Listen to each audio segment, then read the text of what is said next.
आ जाओ। तो ये एक बात बताओ तुम, क्या बता रहे कि देश में सबसे पढ़ो लिखो प्रधानमंत्री कौन हुआ अभी तक? हमें तो पता ना है, तुम बताओ।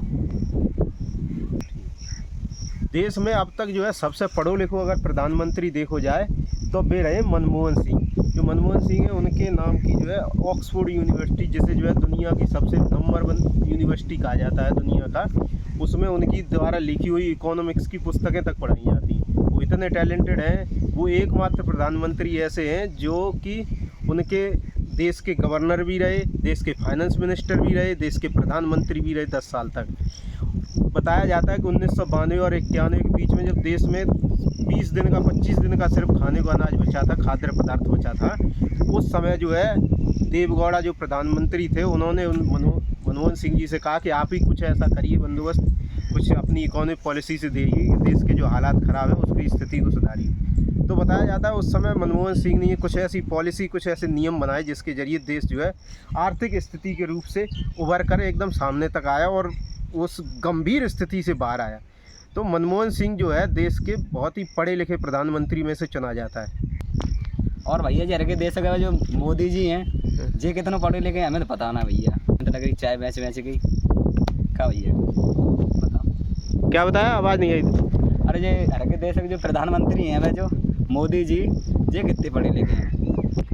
जो देश में सबसे अगर पढ़ो लिखो प्रधानमंत्री है वो तो मनमोहन सिंह है, वो तो मैंने आपको बता दिया। लेकिन मोदी जी के बारे में ऐसा है, उनके विरोधी कहते हैं उनकी डिग्री का पता नहीं, लेकिन फिर भी जो है वेबसाइट वगैरह इंटरनेट पे उन्होंने, गृह मंत्री ने एक डिग्री डाली थी जिसमें बताया था कि उन्होंने दिल्ली यूनिवर्सिटी से बीए किया हुआ है। तो वो कितने पढ़े लिखे हैं इस बारे में जो है ज़्यादा वो खुद चर्चा नहीं करते। कुछ इंटरव्यू उनके लीक होते रहते, कुछ इंटरव्यू ऐसे पड़े हुए इंटरनेट पे जिसमें प्रधानमंत्री जी खुद कह रहे हैं, मोदी जी खुद कह रहे हैं कि मैं ज़्यादा पढ़ाई लिखाई पे मेरी नहीं हुई है। ये मतलब मनमोहन सिंह तो पढ़े लिखे थे, तुम्हें मालूम ही है। जहाँ से जादू कोई पढ़ो लिखो भैया तुम्हारी नज़र में, हमें तो भैया मालूम ना है, तुम बताओ भैया फिर। ऐसा है, देखो मनमोहन सिंह का जो है इकोनॉमी में बहुत बड़ा योगदान रहा है देश में, वो इकोनॉमिस्ट के नाम से जाने जाते हुए योगदान रहा है। लेकिन टैलेंटेड की बात करें अगर प्रधानमंत्री के तौर पे, मनमोहन सिंह के बाद अगर कोई पढ़ा लिखा था टेक्नोलॉजी के बारे में या अन्य चीज़ों के बारे में तो वो थे राजीव गांधी।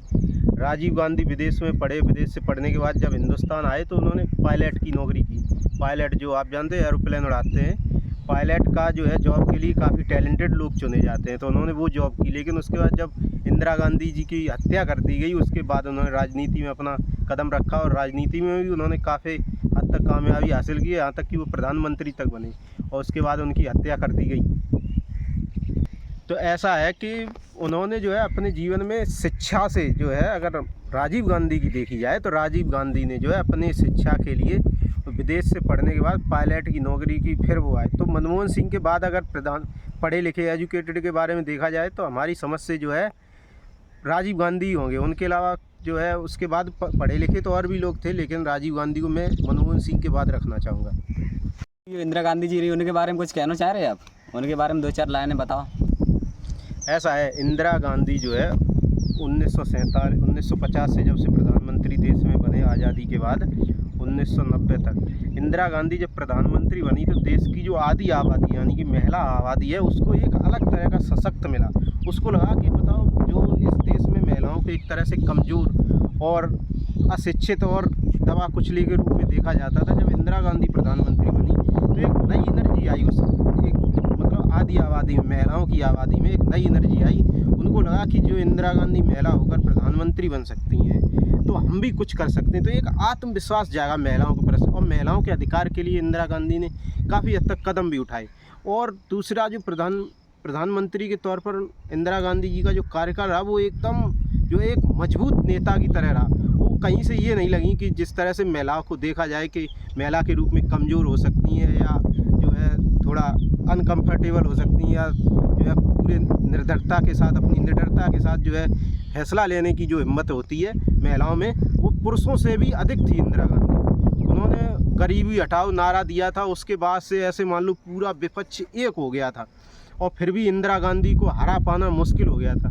जब 1977 में पूरा जनता दल एकत्रित होकर एक गठबंधन बना, उसके बाद भी जो है इंदिरा गांधी को हरा तो दिया, लेकिन 2 साल तक वो सरकार नहीं चली और विपक्ष के रूप वो बिखर गया और उसके बाद चुनाव हुए और इंदिरा गांधी फिर से पूर्ण बहुमत के साथ कांग्रेस की सरकार आई। तो नेता के रूप में अगर इंदिरा गांधी को देखा जाए तो वो जो अभी आप देख रहे हैं नरेंद्र मोदी जी को, जिस तरह से 2014 के और 19 के चुनाव उन्होंने भरपूर जो है मजबूत पूरे बहुमत के साथ सरकार बनाई है, तो इंदिरा गांधी जी का करिश्मा जो है इनसे भी बहुत आगे था।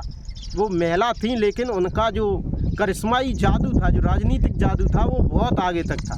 तो इंदिरा गांधी एक प्रमुख नेता थी और उन्होंने आधी आबादी को एक नई एनर्जी दी थी। नमस्कार दोस्तों, हमारी ये वीडियो आपको कैसी लगी लाइक और सब्सक्राइब अवश्य करें। हम इस तरह की जानकारी लेकर आपके साथ आते रहेंगे आगे भी। जो है हमारा मकसद है कि लोगों तक जो है हमारे पास जो नॉलेज है, जो चीज़ें हैं, मैं आपके साथ शेयर की हैं और आने वाले समय में और इस तरह की वीडियो में लेकर आता रहूँगा। आप लोगों का प्यार और सम्मान अगर हमें मिलता रहा तो हमारा भी काम होता रहेगा। आप हमारा सब्सक्राइब करें चैनल और लाइक करें और शेयर करें। थैंक यू, धन्यवाद।